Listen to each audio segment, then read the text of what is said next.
In the years leading down to the First World War, Mary becomes a political correspondent for a socialist paper called the Cotton Factory Times. She's deliberately targeting Lancashire because this is the county that was the Social Democratic Federation's strongest base outside of London.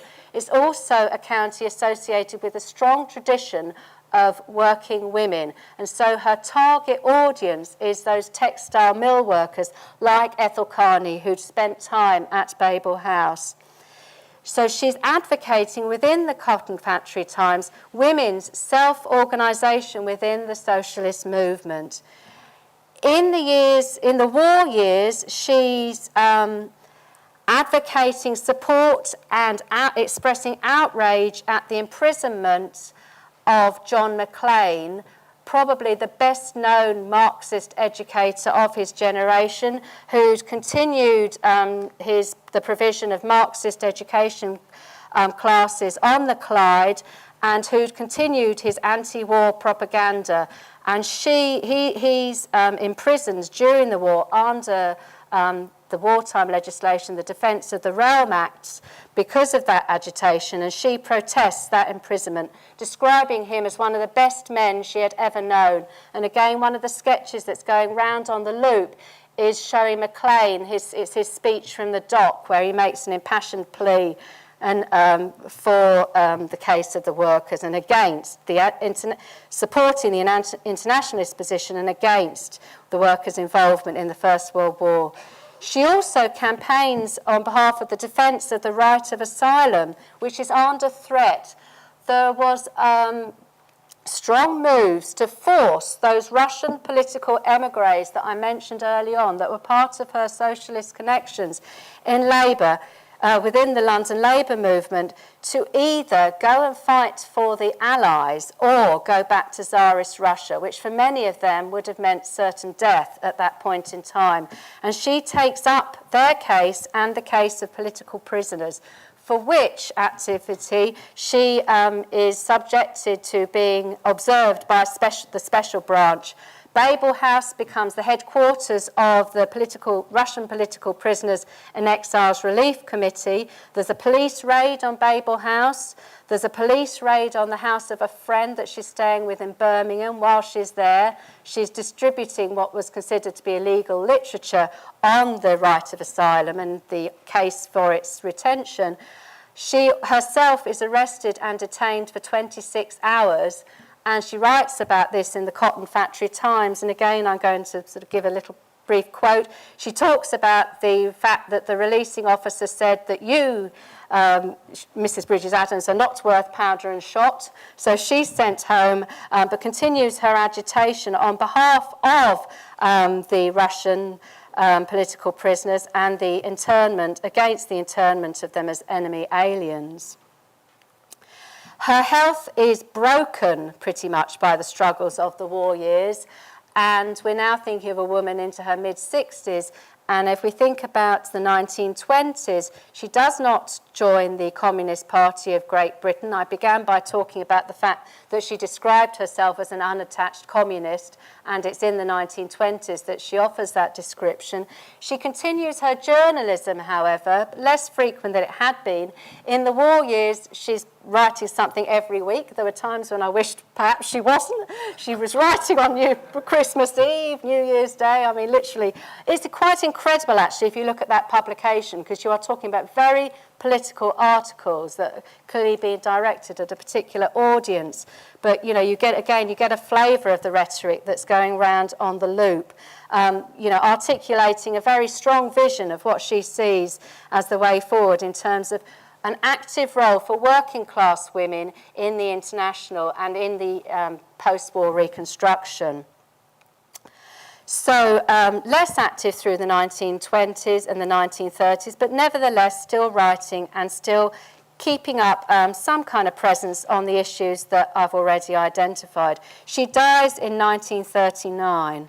I'm now going to give some very brief reflections on rethinking historical narratives. I'll just have a quick look. Oh gosh, I'm going. I didn't realise it was 7:15. I do apologise. I will give some very brief reflections on rethinking historical narratives.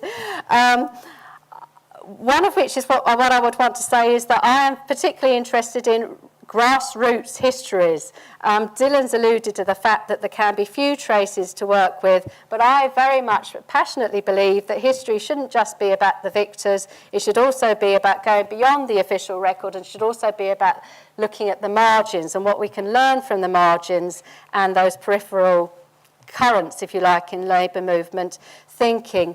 There were, although there's not a huge body of work that has survived, there are a number of published articles. Clearly her writing was prolific, some letters, both from her and her enemies. She's also represented in her grandson's novel that was posthumously published, and there's a little description of her. She appears as a Mrs. Talisman Clark within that novel, but I would suggest that possibly this is a vignette that draws on her grandson's memories of her as how she appeared when he knew her in the 1930s. She's a much older woman than she would have been actually if we're thinking about her activism in the war years.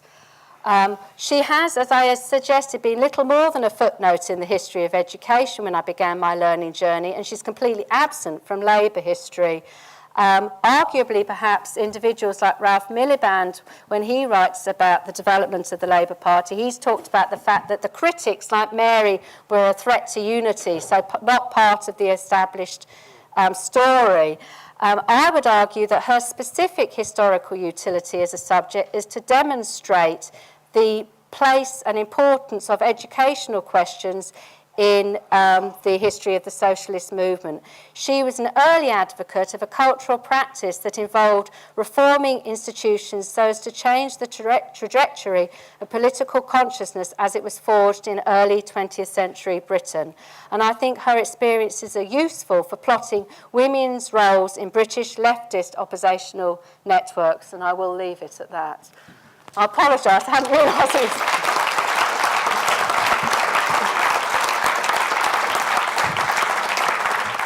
Thank you for that, Jane.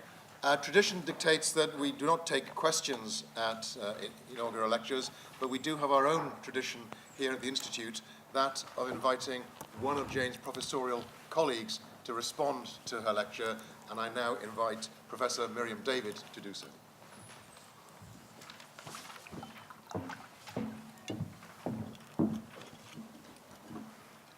Thank you, Jane, for inviting me to respond to your inaugural. And I want to do so not as an official opponent in the Scandinavian tradition, but I do want to take seriously and address your scholarship as a socialist and feminist historian of education and learning. That is, not talking about the official education system, but the processes and practices of coming to know and understand and campaign for political and social change, from, as you've demonstrated so clearly tonight, socialism to communism and their contradictory tendencies. First of all, I want to say what an absolute pleasure it has been to listen and to learn about your own learning journey, and also to learn about doing radical and political social history. You're doing detailed, careful, and scholarly work, which is both methodical and professional, but also passionate about social inequalities and revealing the patterning of particular historical times. Secondly, and equally importantly, we learn about your passions, which are not only political in the sense of being about the working class lives, but also, in particular, about women's lives. You've demonstrated your own value standpoint as a socialist feminist, and also your professional expertise as a historian rooted in the traditions of the social sciences. So tonight, we've learned about what might be called the toolkit of social historians, or how to do, as you put it, detective work, being a historical gumshoe or sleuth. And you've also demonstrated new forms of doing social historical research and the methods through biographies, stories, narratives, and from official sources and diaries and journalism and records, a veritable cornucopia of materials. Thirdly, and perhaps most importantly, we've learnt about women's working class educational lives and campaigns, especially of one woman who is not, as you put it so well, the famous dead. So we've been treated to detailed evidence about an unsung heroine, or woman whose son referred to her as an educational mentor of trade unionists and working class campaigns. So we've heard a great deal about learning and teaching on the margins, not in ivory towers nor in schools, and how these are so revealing of power relations between men and women and between and within the social classes. It was a beautiful case study of the challenges and contradictions around issues of gender, feminism, and socialism, and the whole debate around pacifism, socialism, the WEA, and the Fabians, and so on. So I think you've given us a lovely lesson in doing grassroots history. And tonight, I think you've been our educational mentor, modelling for us how to do historical scholarship so brilliantly. You've demonstrated tonight about Mary Bridges Adams and her detailed biography at the turn of the 20th century and in London.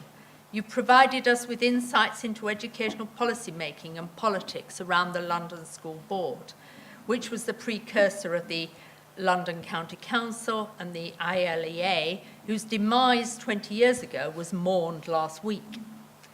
Finally, in doing all of this, you've clearly demonstrated your own passions, politics, and professionalism, and yet at the same time, you reveal very little about your own biography. Nevertheless, it seems to me clear that you are an absolutely excellent educational mentor, and this has shone through your learning journey tonight. So I want to wish you terribly well for the future as a professor of social history of education here at the Institute. Thank you. Thank you.